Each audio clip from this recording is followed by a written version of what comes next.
نبی کریم علیه الصلاۃ والسلام امت ته څومره فضیلت ورکړي او څومره عزت ورکړي ده او څومره شان او شوکت ورکړي دي د دې بیان ده. حضرت عبدالله ابن عباس رضی الله تعالی عنهما روایت دی، متفق علیه حدیث ده. نبی علیه الصلاۃ والسلام مبارک فرمایي چې ما ته امتونه را پیش سو، د امتونو را پیښېدو سره سره چې وای ما وکتې داسې انسانانو داسې پیغمبرانو مو چې د یو پیغمبر سره یو امتی وو، د بعضې پیغمبرانو سره 10 کسه امتیانو،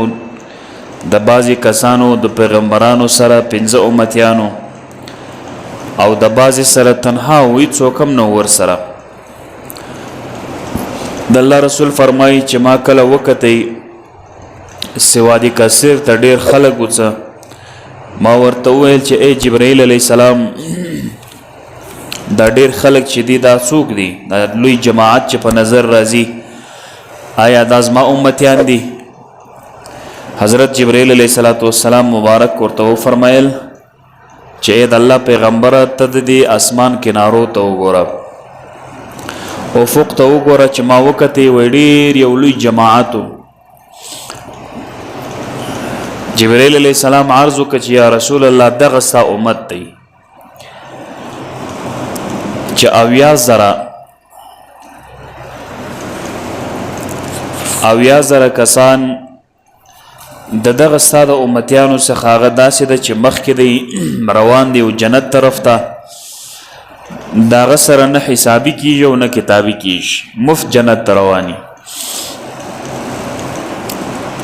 ما پوښتنه وکړه، نبی علیه السلام وایي چې یا جبرائیل علیه السلام دا ولې په څه خاطر باندې 80,000 کسان زما د امت څخه بې له حسابه بې له کتابه جنت ته روان دي، د څه وجې؟ جبرائیل علیه السلام ما ته وویل چې دا په دې وجه چې دوی غیر شرعي دمونه نه کوي او غیر شرعي تعویذونه نه اخلي. د متعویذ په شریعت کې سته خو جادوګري حرامه ده، او دوی پر الله رب العالمین باندې کامل توکل کوي، کامل باور کوي. دا هغه خلق دي. عکاشه ابن محسن یو صحابي و، هغه ولاړ سو ول یا رسول الله ما ته دعا وکړه چې زه هم د دې خلکو په زمره کې شمار سم، یعنی دا 80,000 کسان چې بې له حسابه بې له کتابه جنت ته روان دي، په دې کسانو کې زم شمار سم، ما ته دعا وکړه. نبی علیه الصلاۃ والسلام مبارک ورته وفرمایل چې تم په دې خلکو کې شمارې. بیا بل سړی را ولاړ سو، بیا ویل چې یا رسول الله ما تم دعا وکړه چې زه هم په دې خلکو کې شمار سم. نبی علیه الصلاۃ والسلام هغه سړي ته وایي چې عکاشه تر تا مخکې سو. اکثر محدثین وایي چې دا سړی منافق و، ځکه نبی علیه السلام دعا نه ورته وکړه. عبدالله رضی الله عنه فرمایي دغه روایت د متفق علیه حدیث دی چې موږ د رسول الله مبارک سره په یو ځای کې موجود وو، په یو مکان کې یا په یو کلی کې یا په یو قریه کې یا په یو اطاق کې. نبی علیہ السلام موږ ته وویل چې اترضون ان تکونوا ثلث اهل الجنه، آیا تاسو په دې باندې راضي یاست چې تاسو د اهل جنت درېمې حصې خلک تاسو سئ، یعنی په جنت کې چې حصې کې درېمې حصه تاسو سئ، په دې تاسو راضي یاست؟ قلنا نعم، موږ ویل چې و یا رسول الله راضي یو. د الله رسول صلی الله علیه وسلم فرمایل چې والذي نفس محمد بيده انی لارجو ان تكون نصف اهل الجنه، زه امید لرم د الله څخه چې د جنت نیمایي حصه به زما امتیانی. دومره فضیلت الله ورکړي. وذلك لان الجنه لا يدخلها الا نفس مسلمه، ځکه چې په جنت کې مسلمان داخليږي، په جنت کې کافر نشي داخله دی. وما انتم في اهل الشرك الا كالشعره البيضاء في جلد الثور الاسود. د الله رسول فرمایي چې صحابه کرامو تاسو د کفارو په مقابل کې داسې کم یاست لکه د تور غوایي په پوست کې چې یو ویشته سپین وي، څومره کمه ده. ای مسلمانانو تاسې د کفارو په مقابل کې دومره ډېر کم یاست، ډېر زیات کم یاست. یا د سر غوایي په پوست کې چې کله سپین ټکی وي تاسې د دې ټکي په مقدار باندې د کفارو او د مشرکینو په مقابل کې یاست او دا څومره لوی خوشخبري ده چې د الله رسول صلی الله علیه وسلم نیمایي اهل جنت خپل د امتیانو لپاره امید ورکوي چې نیمایي اهل جنت به تاسو یاست ترمذی و ابن ماجه بل حدیث ذکر کوي رسول الله صلی الله علیه وسلم فرمایي روایت د سلیمان ابن بریده د خپل پلار کوي وای اهل جنت خلق چې دا یو سلو شل صفه دي کم خلق چې جنت ته رواني او د جنت والای هغه یو سلو شل صفه د الله رسول فرمایي چې اتیا صفه بزما د امتی اتیا صفه او سلويش صفه چې دی هغه به د نور امتیان د نور پیغمبرانو څومره د خوشخبری خبره ده امام ترمذی وایي چې هذا حدیث حسن صحیح امام حاکم هم دا حدیث صحیح بللی عمر ابن خطاب رضی الله عنه روایت کی نبی علیہ الصلوۃ والسلام فرمایي دا روایت ذکر کړي امام طبرانی دا نبی علیہ السلام فرمایي چې الجنه حرمت علی الانبیاء حتى ادخلها پر پیغمبرانو باندې جنت حرام دي ترغه پورې چې زه محمد مصطفی جنت ته داخل نسم وحرمت على الامم حتى تدخلها امتي او په نور خلقو باندې نور خلقو امتیانو باندې جنت حرام دی ترغه پورې چې زما امت جنت ته نه تللې یعنی د رسول الله مبارک دخول او ننوتل چې جنت ته نه سوی یو پیغمبر لانه ستلې جنت اول به محمد مصطفی علیه السلام او ترغه پورې چې د رسول الله مبارک امتیان جنت ته داخل نسی د یو نبی او د یو پیغمبر امتی جنت ته نه ستلې دا یو لوی اعزاز د رسول الله مبارک د امت بل حدیث ابن ماجه و ابن حبان و بیهقی و طبرانی ذکر کړی ده ابي ذر غفاری رضی الله عنه راوی دی نبی علیہ السلام فرمایي چې ان الله تجاوز عن امتي الخطأ والنسيان وما استكرهوا عليه نبی علیہ السلام فرمایي چې الله تعالی درې شیان زما په امت کې معاف کړی دي اول دا چې خطا ځنی وسی خطای ځنی وسی دا معاف ده د دې کوم سزا نسته آخرت په دنیا کې خامخا وي ځکه سړی چې قتل وکي په خطا باندې نو سل او شبدیت ورکی دا خو دنیوي لحاظ سره ده اخروی لحاظ سره په د باندې چای نست یا په زور پتا یو چا خطای په خطا سره تا یو ناجایز کار وکي ته معاف او نسیان په هیر سره ستا هیرو لکه فقه کې یو مسله ده د یو سړي سره شپږ منځونه قضا سو شپږ منځونه د یو چا سره قضا سو دا ترتیب ساقطیږي مثلا ستا څخه د پرون سهار ماپښین مازیګر ماښام ماخوستن وتر نن سهار قضا سو اوس د ماپښین د جمعې لمونځ ته د ماپښین کې هم کولای سي او که د جمعې لمونځ کې هم کولای سي او که تر شپږ منځونه ستا لمونځ کم سو بیا ته صرف د هغه قضایي لمونځ کړي ونه کړه دا ستا وختي لمونځ نه قبلیږي یعنی د شپږو لمونځو څخه ستا قضایي لمونځونه کم وو پنځه لمونځ ستا څخه قضا وو څلور قضا وو درې قضا وو ته تر هغو پورې وختي فرض نه سې کولی تر هغو پورې چې ته قضایي راونه ګرځې ډېر خلک په دې مسله نه دي پوهوی ته ودرې قضایي به بیا وکم اول به دا فرض لمونځ وکم د وخت فرضي لمونځ تا تر هغو پورې نه قبلیږي حتی په لمانځه کې دننه که ستا په یاد سو چې زما څخه لمونځ قضا سوی دی دا لمونځ د فاسد د سلام وګرځو اول دا قضایي لمونځ وکړه بیا فرضي لمونځ وکړه د وخت نو فقهای کرام فرمایي چې کله د یو انسان څخه هیري انسان ته نه معلوم دا په یاد نه چې زما سره لمونځ قضا سوی که نه د قضا سوی نو که د لمونځ وکړه او وروسته یې په یاد څو پروا نه کړي دا لمونځ یې صحیح دی او بل ومستکره علی یا هغه څوک چې په تا باندې په زوره یو ناروا عمل کوي مثلا یو څوک تا ته وایي چې ته شراب وخوره یا قتل وکړه یا داسې عمل وکړه نو په تا باندې په زوره د عمل وکړه پروا نه کوي په آخرت کې ستا دپاره سزا نسته دا صرف د رسول الله مبارک امت خاصیت دی نور امتونو کې دا نه و بل حدیث ابو هریره رضی الله عنه فرمایي نبی علیہ السلام وفرمایل چې ان الله تجاوز لامتي عما حدثت به انفسها ما لم تعمل او تکلم به نبی علیہ السلام فرمایي چې زما امت د پاره کوم شیزونه چې د پزړه کې راګرځي دا ورته معاف دي یعنې ستا په ذهن کې ستا په زړه کې ستا په سوچ کې یو غلط سره وګرځېدی تر هغو پورې چې تا خبره نه یې پکښې کړې یا د هغه عملي کړی نه په دې کې تا ته سزا نه میلاویږي په دې کې ستا دپاره ګناه نشته او دا مخکني امتونو کې و سزا په دې مرتبه وه او دا د رسول الله مبارک د امت خاصیت دی چې په دې کې سزا نشته بل حدیث طبرانی پر رجال صحاح سره روایت کوي محجن ابن ادرع السلمی فرمایي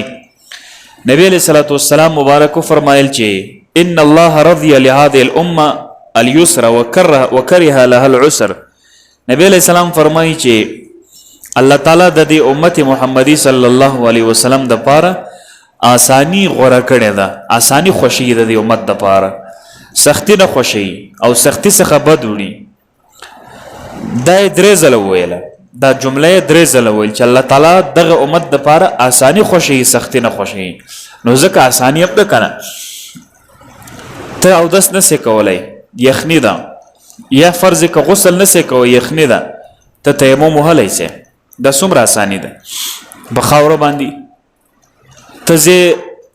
مسافر 15 ورځو څخه کم مسافر 4 رکعاتې لمونځ تا ته په 2 رکعاتیزه باندې بدلیږي 2 رکعاته درته معاف سي 2 رکعاته کوې او ورسره چې کله ته مسافر یې فرض روژه ستا په اختیار کې دی که ته نیسې هم صحیح ده او که ته خورې هم صحیح ده چې را روان وخت بیا بل وخت هغه روزه قضایي ونیسي خو دا اوسني سفرو کې نه ده چې په جازو کې روان اوس خو د جاز سفر دی په 1 غنټه 2-3 کې تاسو سعودي عرب ته لارسئ دا سفر نه دی مراد هغه سفرونه چې په وشانو په خرو په دې شانو باندې یا په ګاډیو باندې کېږي یا په پښو باندې کېږي هغه سفرونه ځینې مراد نو دا څومره اساني ده یو سړی په ولاړ لمونځ نسي کولی شریعت دا نه ورته وایي چې خامخا به ته په ولاړ لمونځ کوې په ناستې یې نسې کولی په ناستو یې وکړه که په ناستو باندې لمونځ نسې کولی په پروتو باندې یې وکړه شریعت تا ته په هر درجو په هر اړخ باندې تا ته اسانیت پیدا کړي امام احمد رحمه الله یو بل حدیث روایت کوي حضرت حذیفه فرمایي نبی علیہ الصلوۃ والسلام مبارک یو ورځ سجده وکړله حضرت حذیفه فرمایي چې د نبی علیہ السلام سجده دومره اوږده سوه موږ دا خیال وکړي چې یاره د رسول الله مبارک روح وختی رسول الله مبارک لکه چې د دار فانی څخه دار باقی ته هجرت وکړي وفات شو موږ دا خیال وکړي نو چې کله د سجدې څخه سر راپورته کوي او د لمانځه څخه فارغ شو نبی علیہ السلام ما ته وویله چې ربي استشارني پروردگار زما سره مشوره کوله ګوره دا هر چا کار نه دی د محمد مصطفی علیه السلام سره پروردگار مشوره کوي څه وایي واحل لنا كثيرا مما شدد على من قبلنا نبی علیہ السلام فرمایي چې موږ ته ډیر هغه څیزونه حلال دي او روا دي چې مخکني امتونو کې ناروا او ناجایز لکه ډیر داسې امتونه وو پخواني چې هغه د مایانو ښکار ورته حرام مایان به په مخصوصه ورځ کې ښکار کولی شو مایان مشتهی روا دي غړوزګي نه ده دا چربي دا ور باندې حرام دا یې نسو خوړلی ډیر داسې شیان شته چې هغه حرام او زموږ په امت کې هغه روا دي هغه حلال دي هغه جایز دي ولم يجعل علينا في الدنيا من حرج نبی علیہ السلام فرمایي چې الله تعالی په دنیا کې زموږ تاسو باندې بالکل تنګي نه ده روا کړې تنګي او سختی زموږ تاسو په امت کې نشته بل حدیث ابو الدرداء رضی الله عنه روایت کی روایت د احمد او د حاکم او د بهقی دی نبی علیہ السلام فرمایي چې انا اول ما يؤذن له بالسجود يوم القيامه ورځ د قیامت بیا داسې نه ده چې ته خپل په اختیار باندې ته خپل سجده کوې او ته خپل رکوع کوې او ته بیا تسبیحات وایې داسې نه ده په آخرت کې بیا ته یوه سجده که وغواړې نسې کولی دا ټوله دنیا راجمع کې ته یوه سجده هم لا نسې کوی اجازت نشته درته رسول الله مبارک فرمایي نه پیغمبرانو ته شته نبی علیہ السلام فرمایي چې اول هغه کس چې زه په ورځ د قیامت کې سجده کوم هغه زه یم دا د رسول الله مبارک اعزاز وانا اول من يؤذن له ان يرفع راسه اول هغه کس اول هغه انسان چې سر پورته کولو اجازه ورته ورکول کیږي په ورځ د قیامت کې نبی علیہ السلام فرمایي چې هغه زه یم فانظر الى بين يدي زه چې کله مخ ته وګورم نبی علیہ السلام فرمایي فاعرف امتي من بين الامم امتونو خو ډیر دي، د نوح علیه السلام امت، د ابراهیم علیه السلام امت دي، د شیس علیه السلام، هود علیه السلام، صالح علیه السلام، عیسی علیه السلام، موسی علیه السلام، ډیر پیغمبران دي. د رسول الله مبارک فرمایي چې د نورو پیغمبرانو په پرتله زه خپل امت پیژنم، ماته معلومات کیږي، ماته درک کیږي. صحابه کرام پوښتنه کوي چې یا رسول الله د نوح علیه السلام څخه ستا تر امته پورې خو ډیر امتیان دي، ته څنګه پیژنې؟ رسول الله مبارک فرمایي چې هم غر محجلون من اثر الوضوء. نبی علیہ السلام فرمایي چې هغه زما امت چې کله اودس کوي د اوداسه ځایونه په ورځ د قیامت باندې سپین پړه کیږي. په دې خاطر زه پیژنم چې دا زما امت دي. لاسونه سوه، مخ سو، پښې سوې، دا کوم اعضا باندې چې ته اودس کوې دغه اعضا په ورځ د قیامت کې سپین پړه کیږي. د دې سپین پړقوالې په خاطر زه پیژنم چې دا زما امت دي. لیس احد کذلک غیرهم. مخکني امتونو کې داسې نه وه او نه داسې کېدلی سوه. واعرفهم انهم يؤتون كتبهم بايمانهم. نبی علیہ السلام فرمایي چې زه خپل امت په دې هم پیژنم چې زما امت الله تعالی خپل اعمال نامه په راسته لاس ورکوي. زما امتیانو ته الله تعالی اعمال نامه په راسته لاس ورکوي. بل واعرفهم يسعى بين ايديهم ذريتهم. نبی علیہ السلام فرمایي چې دا کوچني کوچني اولادونه چې وفات شي دا زما د امت مخکې تر هغه رواني چې دا جنت ته وصل کوي. ځکه دا علماء کرام فرمایي حدیثو کې روایتو کې راځي چې کله کوچنی بالغ سوی نه تر بلوغ مخکې وفات یا تر براحقتوب مخکې نو دا شفاعتګر وي، ستا شفاعت کوي، یعنې دا مخکې روانې تر تا او تا جنت ته وصل کوي. بل حدیث حضرت ابي ذر او حضرت ابو الدرداء دواړه صحابیان دي. هغه فرمایي چې نبی علیہ السلام وفرمایل چې انی لاعرف امتی یوم القیامه من بین الامم. نبی علیہ السلام فرمایي چې زه خپل امت د ټولو امتیانو په منځ کې پیژنم او زه معرفت لرم. صحابه کرام پوښتنه وکړه چې یا رسول الله ته د خپل امت څنګه پیژنې د نورو امتیانو په پرتله باندې؟ وایي اعرفهم یؤتون کتبهم بایمانهم. نبی علیہ السلام فرمایي چې یو خو دا ده چې د دوی عمل نامه په راسته لاس د دوی ورکول کیږي یو، او بل واعرفهم بسیماهم فی وجوههم من اثر السجود. بل په دې خاطر زه دوی پیژنم چې د دوی دا تندي د سجدې ځای دا سپین پړقیږي په ورځ د قیامت. وعارفهم بنورهم یسعى بین ایدیهم. او د دوی نور مخې تر دوی تک کوي، یعنی الله تعالی دا مؤمنانو ته په ورځ د قیامت کې یو داسې نور ورکوي، یو داسې شعاع ورکوي، یو داسې وړانګه ورکوي، یو داسې لمر غوندې داسې یو ځلانده شی ورکوي چې کله هم مؤمن روانې تر هغه مخکې چې څومره علاقې دي دا روښانه وي. اوس بعضې خلکو په تندي باندې تورې ټاپې لګولې دي، وایي دا د سجدې علامت ده. دا د سجدې علامت نه دی، دا د جهنمیانو علامت. ټکي جوړې کړي لکه د اوښ د زنګون غوندې داسې ټکي، دا د جهنمیانو علامت ده. سیماهم فی وجوههم من اثر السجود. که ورته وایي چې دا ولې، وای دا خو قرآن کریم کې راغلی چې الله تعالی فرمایي چې د نبی علیہ السلام امتیان ښه خلک دا دی، د دوی علامه دا ده چې دوی په تندي باندې علامت د سجدې، علامت د سجدې دا ده چې مخ دې سپین پړقیږي. سجده د انسان مخ سپینوي، د انسان مخ نه توروي لکه د اوښ زنګون غوندي. حتی ما په دې مسله کې ډېر تحقیق کړی دی. هغه ذوالخویسره چې حضرت علی رضی الله عنه شهید کړی او حضرت عمر رضی الله عنه شهید کړی او حضرت عثمان، د دې ټولو خلکو په تندي کې ټاپې وي. دا خوارج دي. او نبی علیہ الصلوۃ والسلام مبارک حدیث هم د امام قرطبی ذکر کړی ده. نبی علیہ السلام فرمایي چې زه بد ګڼم هغه انسان چې په تندي کې تور ټاپي،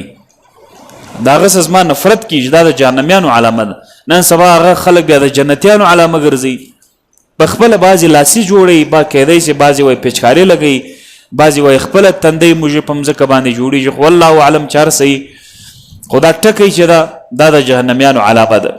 دا د اوښ زنګون غوندې جوړي، دا د جنتیانو علامه نه ده. او روایتو کې یو روایت هم داسې نه ده.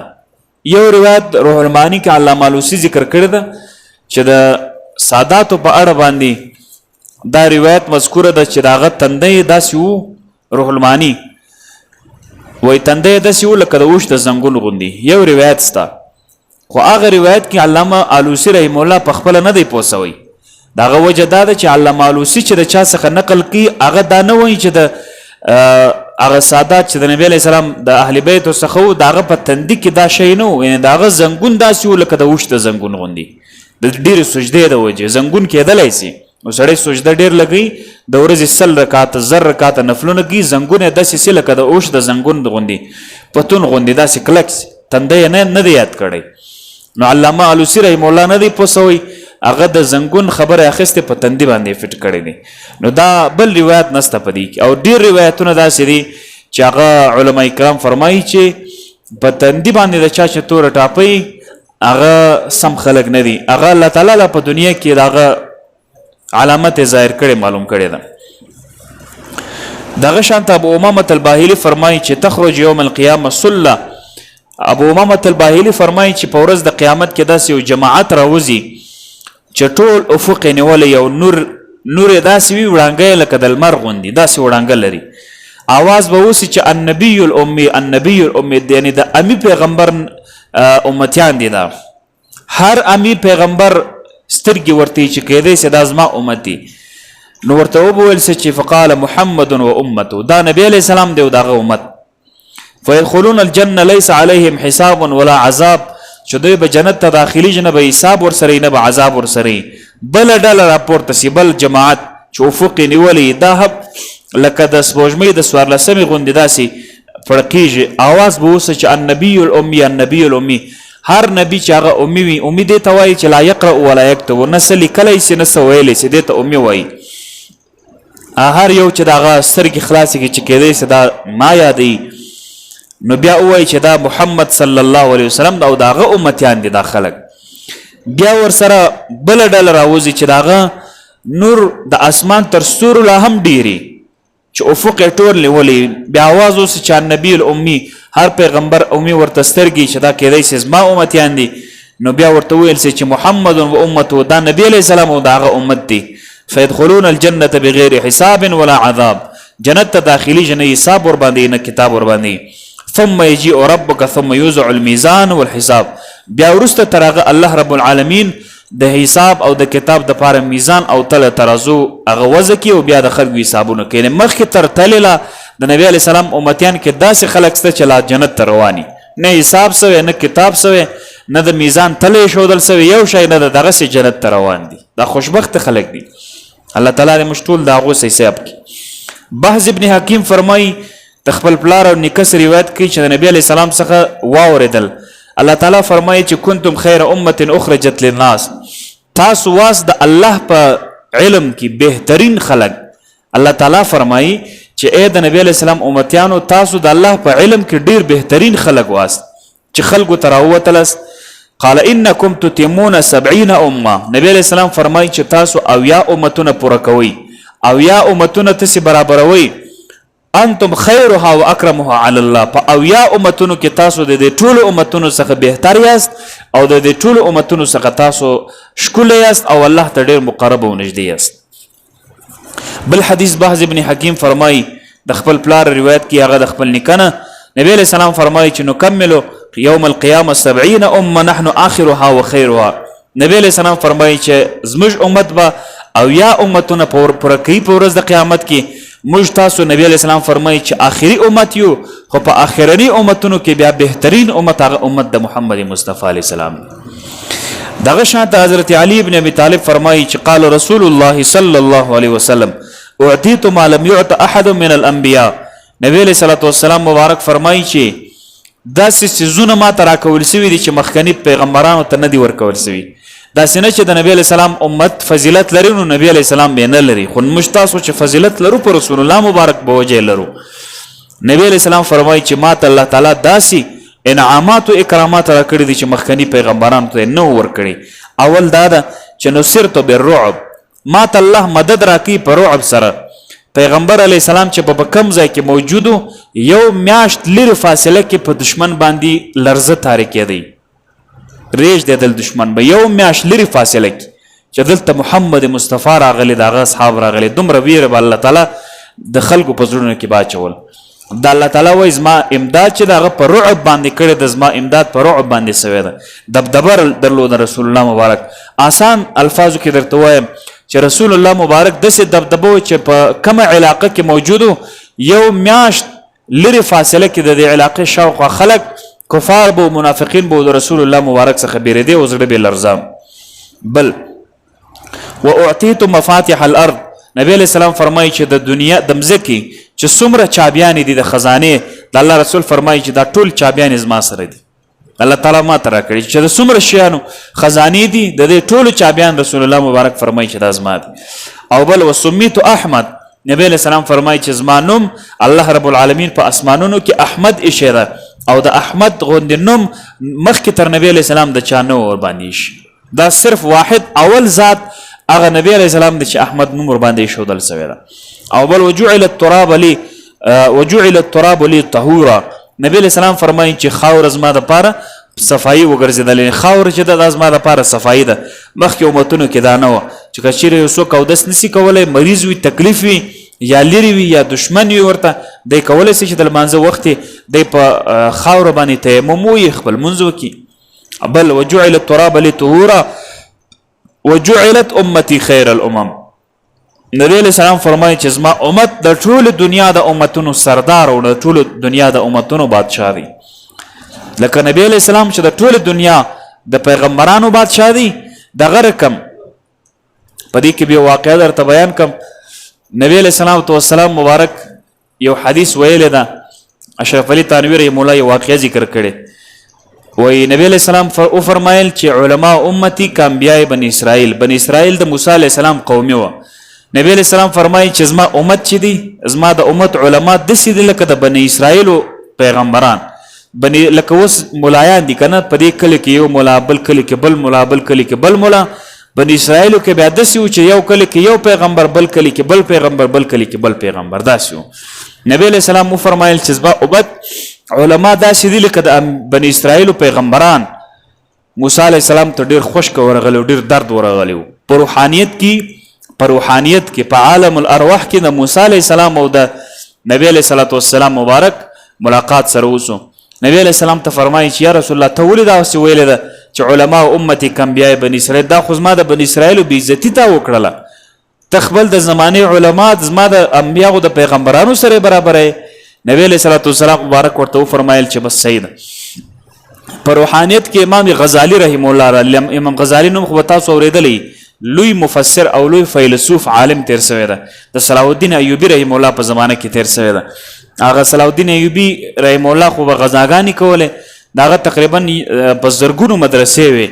نو یو ورځ صلاح الدین ایوبی رحمه الله راغلی، په مدرسو دوره یې کوله نه دی چې زه وګورم چې دا مدرسو کې طالبان سبق وایي که هسې استادانو خرچه په ما ده، د استادانو خوراک هم پر ما دي، د هغه ځای هم پر ما ده، په لکونو شاګردان دي، د دې خرچه او خوراک ټول پر ما دي. نو دا به څنګه سي چې رالی یو طالب څه پوښتنه کوي، وایي ته چې مولا سولې نو ته څه غواړې؟ وایي زه چې مولا سولم بس زه امامت پیدا کوم، بس خیراتو، صدقو، دغه اسقاتو، دغه ختمو، بس دغه دپاره یم، بس دغه حاصلوم. بل ته ول ته څه کوې؟ ول زه بس ځم یو ځای امامت پیدا کوم. تاریاک ماریاک په بعض علاقو کېږي، د افغانستان په بعض علاقو کې وایي تاریاک حاصلوم، بس تاریاک لاندې کوم، بس دغه د دې دپاره. صلاح الدین ایوبی رحمه الله ډېر سخت په غصه سو. ول دا خو په زرګونو مدرسې دي، په لکونو طالبان دي، شاګردان دي، دا ټول د علم د الله د رضا دپاره نه کوي، دا خو د پردي خلکو دپاره، د خپل غرض دپاره کوي. امر یې وکړي چې ټول بند کړي، ټولې مدرسې بندې کړي. یو طالب ویني را روان سو، په لاره ډېر سخت په غصه دی، په لاره را روان دی چې ګوري امام غزالي رحمه الله کوچنی طالب ده چې هلته ناست دی او پروت دی غالبا. پوښتنه یې ځینې وکړه چې طالب جانه ته څه کوې چې ته مولا سې؟ ده ویل چې زه مولا سم، زه د الله تعالی د دین اشاعت کوم، د الله تعالی د دین لوړوالی راولم، خلکو ته بیان کوم، خلکو ته نصیحت کوم، خلکو ته چې دی د الله لوري ته رابلم، د قرآن خدمت کوم، د حدیث خدمت کوم، د قرآن عظیم الشان او د حدیثو د دین چې مخالفین د هغه جوابات کوم. بس صلاح الدین ایوبی رحمه الله وفرمایل چې د دغه یو طالب په خاطر د زرګونو طالبانو خرچه بیرته مقرره کړي، بیرته مقرر کړي، بیرته ورکړي. نو امام غزالی داسې شخصیت و. نو امام غزالی چې په روحانیت کې راغلی، موسی علیه السلام ته سلام اچي، وایي السلام علیکم ورحمة الله وبرکاته ومغفرته، اوږده یې کړه پسې. موسی علیه السلام خو دردمند و جلالي و، وایي ولې د سلام دونه اوږد کوي؟ خو لنډ سلام سره یې واچوه السلام علیکم. باری امام غزالی صاحب پوښتنه ځینې کوي وایي چې الله تعالی ستاسو پوښتنه وکړه چې ما تلک بیمینک یا موسی ای موسی ستا په لاس کې څه شی ده تا به ورته وایي چې لکړه ده تا ولې دونه اوږده کړه چې دا زما لکړه ده او زه په دې تکیه کوم او زه په دې باندې خپل دشمن وهم او په دې کې ماته نور منفعتونه دي نور ګټې دي او زه د درخت چې کوم پاڼې دي دغه په شو کوم نو تا ولې دا اوږده کړه موسی علیه السلام وایي خو زه عاشق یم الله زما معشوق دی نو عاشق کوشش دا کوي چې معشوق څونه خبرې ډېرې کړي ورته هغه دغومره مینه ورسره زیاتېږي نو خو امام غزالی رحمه الله وفرمایل خو چې زه هم ستا عاشق یم که نه خو زه هم په تا میین یم ته خو پیغمبر یې نو زه غواړم چې ستا سره خبرې اوږدې کړم که نه نو هغه ستا وجه تا ته په نظر درځي او زما وجه هم باید پاته په نظر درسي دا خبره چې ورته وکړې موسی علیه السلام په غصه سو امام غزالی رحمه الله یې ووهله په دې لاس باندې نو روایتو کې راځي چې امام غزالی صاحب کله پیدا سو دا یو لاس یې معذور و دا هغه موسی علیه السلام وار ورباندې کړی و نو نبی علیه الصلاة والسلام مبارک موسی علیه السلام ته وویل چې ودلیده چې ما حدیث ویلی خو هسې مې نه ده ویلی چې علما امتي کانبیای بني اسرائیل چې زما د امت علما داسې دي لکه د بني اسرائیلو پیغمبران دا خو نو درجه لري رتبه لري دغه شانته حضرت صوبان فرمایي چې نبی علیہ السلام وفرمایل چې الله تعالی جل جلاله ټول مځکه ما ته د ښکاره کړه رسول الله مبارک داسې ذات وګوره بشر خو لا کالبشر داسې بشر نه و لکه موږ تاسو غوندې نبی علیہ السلام ته الله تعالی د ټولې دنیا مځکه داسې ورته روښانه کړې ده لکه موږ تاسو چې د خپل لاس ورغوی څنګه وینو د دنیا مشرق مغرب شمال جنوب داسې یو علاقه او داسې یو شی نسته چې رسول الله مبارک ته الله رب العالمین ورښولی نه ګوره دا ذاتي نه ده دا اعطایي ده د الله د خوا ورکول سوی دی نبی علیہ السلام نو فلهذا نبی علیہ الصلوۃ والسلام مبارک فرمایي چې ان الله زوالی الارض فرایت مشارقها ومغاربها ګوره د نبی علیہ السلام په خپل فرمایي چې ما ته الله رب العالمین مشرق و مغرب د مځکې راوښودل ټول وان امتي سيبلغ ملکها ما زوی علی منها کم شی چې ما ته د مشرق او د مغرب د شمال او د جنوب علاقې راوښودل سوې په هغه علاقو کې ټولو کې زما امت به بادشاهي کوي حکمرانی به کوي او بل نبی علیہ الصلوۃ والسلام مبارک فرمایي چې ما ته دوه خزانې ما ته راکول سوي دي سپین او سور چې د یو څخه مراد قیصر دی او د بل څخه کسرا ده دا ډېر غټې خزانې وي د دوی سره نبی علیہ الصلوۃ والسلام مبارک څومره مشفق پیغمبر ده وایي ما دعا وکړه چې یا الله پاکه زما امت په قحطسالي مه ختموه قحطسالي مه ختموه او بل داسې یو دشمن د دوی نه ما سوا مه مقرر کوه چې په دوی باندې حمله وکړي او دوی ووژني ټول ختم کړي نو نیست و نابودي کړي ختم یې کړي داسې مه کوه نبی علیہ الصلوۃ والسلام مبارک الله تعالی فرمایي چې اے محمد علیک السلام زه چې کومه فیصله کوم د هغه بیا تبدیلي نسته ځکه الله تعالی چې یو خبره وکړي الله تعالی جل جلاله وعده وکړي د هغه تبدیلي بیا نسته الله تعالی جل جلاله وعده ورسره وکړله چې زه ستا امت په قحطسالي باندې نه وژنم یعنې داسې قحطسالي به نه راځي چې ټول امت به ستا د قحطسالي څخه مړ کېږي داسې به نه کېږي یو ځای به یو ځای به نه یو ځای به ډېر یو ځای به کم او قحطسالي څخه نه مړ کېږي او بل نبی علیہ الصلوۃ والسلام مبارک وفرمایل چې ستا پر امت باندې زه د دوی نه غیر دشمن نه پیدا کوم چې دوی ټول ختم کړي البته خپل په منځ کې به دشمني یو بل ولاړي یا بل به وژني او بل ولاړي چې دا بل به بندي کوي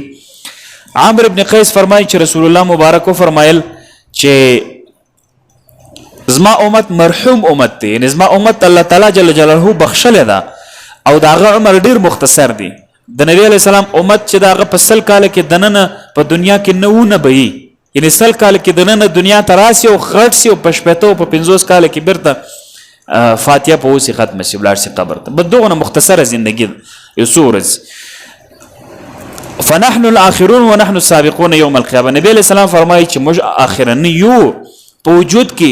لیکن په مرتبه او په عزت کې موږ د ټولو امتیانو څخه اول یو او زه دا وایم په فخر سره او په کبر سره نه وایم ابراهیم د الله خلیل دی موسی د الله صفی دی وانا حبیب الله زه د الله دوست یم ګوره ومعي لواء الحمد يوم القيامه او زما سره د حمد بیرغ د په ورځ د قیامت وان الله وعدني في امتي واجارهم من ثلاث الله تعالی جل جلاله ما سره وعده کړی چې ستا امت به زه د درو شانو څخه محفوظ ساتم